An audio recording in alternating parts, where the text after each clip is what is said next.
Good morning. Today we will read our past for class 8th part 2. This is social science book of NCERT. Today we will read chapter 7 Weavers, Iron Smelters and Factory Owners. Smelter means metal extracted, means piglana. This is a picture. It is showing trading ships on the port of Surat in the 17th century. Surat in Gujarat on the west coast of India was one of the most important ports of the Indian Ocean trade. Dutch and English trading ships began using the port from the early 17th century. Its importance declined in the 18th century. This chapter tells the story of the crafts and industries of India during British rule by focusing on two industries, namely textiles and iron and steel. Both these industries were crucial for the Industrial Revolution. In the modern world, mechanized production of cotton textiles made Britain the foremost industrial nation in the 19th century, and when its iron and steel industry started growing from the 1850s, Britain came to be known as the workshop of the world. The industrialization of Britain had a close connection with the conquest and colonization of India. You have seen chapter 2 how the English East India Company's interest in trade led to occupation of territory and how the pattern of trade changed over the decades. In the late 18th century, the company was buying goods in India and exporting them to England and Europe, making profit through its sale. With the growth of industrial production, British industrialists began to see India as a vast market for their industrial products, and over time, manufactured goods from Britain began flooding India. How did this affect India craft and industries? This is the question we will explore in this chapter. There are a term conquest and colonizations. Conquest means taking possession of a territory by force, and colonization means placement into territory of settlers who are politically, economically and militarily connected to their parent state. Indian textile and the world market. So this figure 2 is given for Patola weave mid 19th century. Patola was woven in Surat, Ahmedabad and Patan. Highly valued in Indonesia, it became part of the local weaving tradition there. Let us first look the textile production. Around 1750, before the British conquered Bengal, India was by far the world's largest producer of cotton textiles. Indian textile had long been renowned both of their fine quality and exquisite craftsmanship. They were extensively traded in Southeast Asia, Java, Sumatra and Penang, and West and Central Asia. From the 16th century, European trading companies began buying Indian textiles for sale in Europe. Memories of these flourishing trade and the craftsmanship of Indian weavers is preserved in mainly words still current in English and other languages. It is interesting to trace the origin of such words and see what they tell us. Words tell us histories. European traders first encountered fine cotton cloth from India carried by Arab merchants in Mosul in present-day Iraq.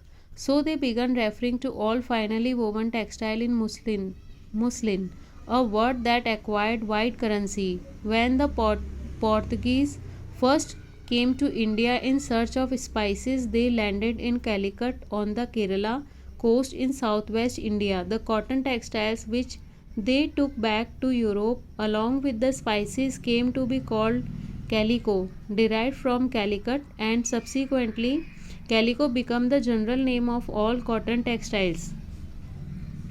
There are many other words which point to the popularity of Indian textiles in western markets. In figure 3 you can see a page of an order book that the English East India Company sent to its representatives in Calcutta in 1730.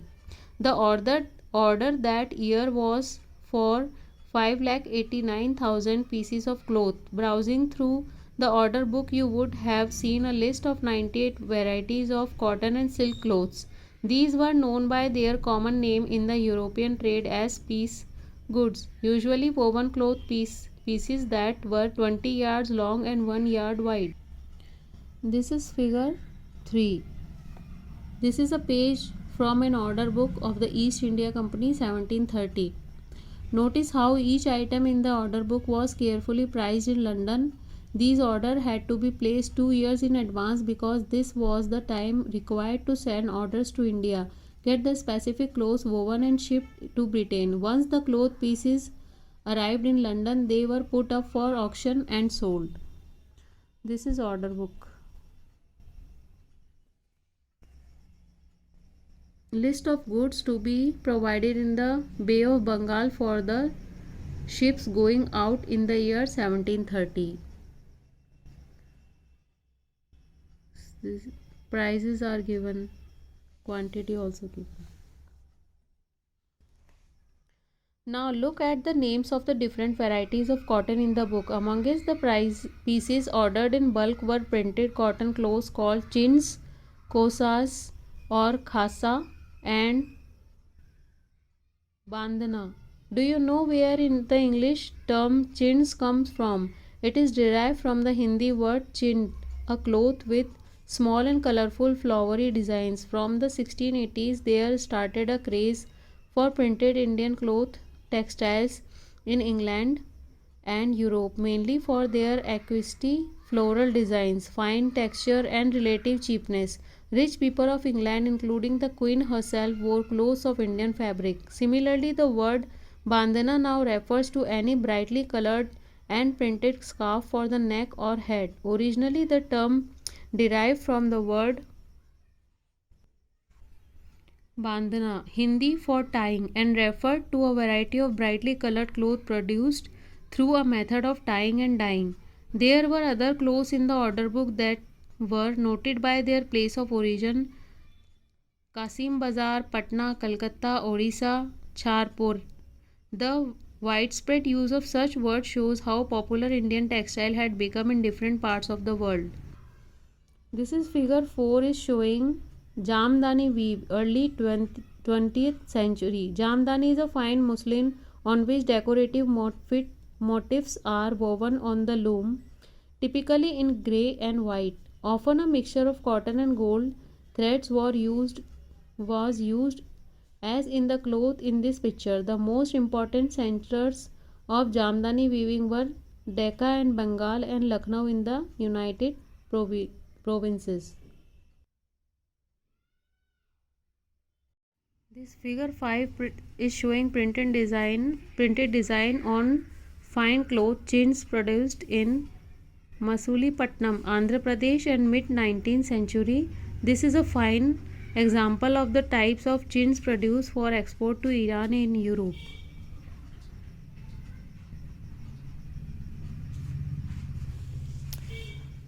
And this figure 6 is showing bandhana design early 20th century. Notice the line that runs through the middle.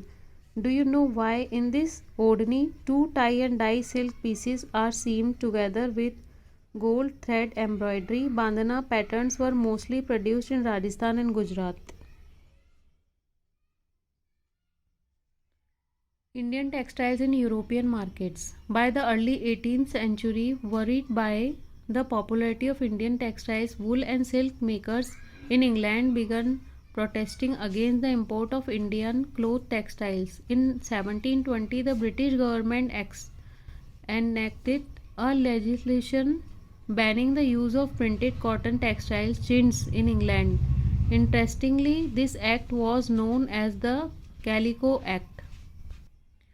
At this time, textile industries had just begun to develop in England, unable to compete with Indian textiles. English producers wanted a secure market within the country by preventing the entry of Indian textiles. The first to grow under government protection was the calico printing industry. Indian designs were now intimated and printed in England on wild muslin or plain unbleached Indian cloth. Competition with Indian textile also led to a surge of technological innovation in England. In 1764, the spinning jenny was invented by John Kay, which increased the productivity of the traditional spindles.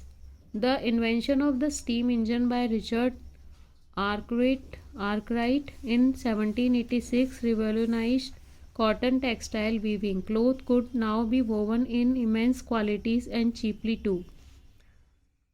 Spinning jenny means a machine by which a single worker could operate several spindles onto which thread was spun. When the wheel was turned, all the spindles rotated. However, Indian textiles continued to dominate world trade till the end of the 18th century. European trading companies, the Dutch, the French, and the English, made enormous profit out of this flourishing trade. These companies purchased cotton and silk textiles in India by importing silver. But as you know, in chapter 2, when the English East India Company gained political power in Bengal, it no longer had to import precious metal to buy Indian goods. Instead, they collected revenues from peasants and jamidars in India and used this revenue to buy Indian textiles. Figure 7 is showing a sea view of the Dutch settlement in Kochi in 17th century.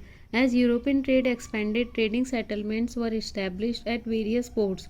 The Dutch settlement in Cochin came up the 17th century. Notice the fortification around the settlement. This is showing city of Cochin to the north.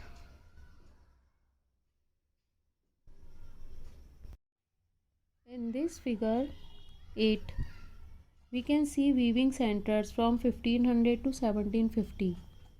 So this is map of India, and this star sign is showing plain white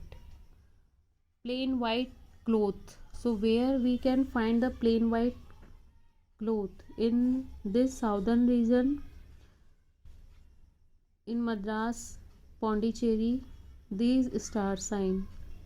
Nagapatnam, then come to the east. This is Bengal, Calcutta, Decca, then Patna. Then in north we can see Sri Hind, Lahore, Punjab. Then we can see here in west side Surat, Cambay, Ahmedabad. So these are places for plain white. Then this sign shows checks and strips cloth. So where is it? In south? It is in Pondicherry, Madras. Then come to east, Calcutta, Decca. No, not in Decca, in Calcutta. And where is that sign? Sri Hind, Lahore, Samana, and Surat, Burhanpur. Then the third is chins. So chins find in Madras again, and then we can see in Calcutta, Patna, Decca, here in Samana,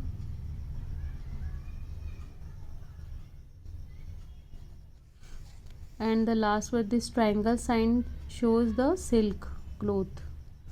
So where is this silk found? In Ahmedabad, in Patan, then Banaras. Banaras is very famous for their silk saris.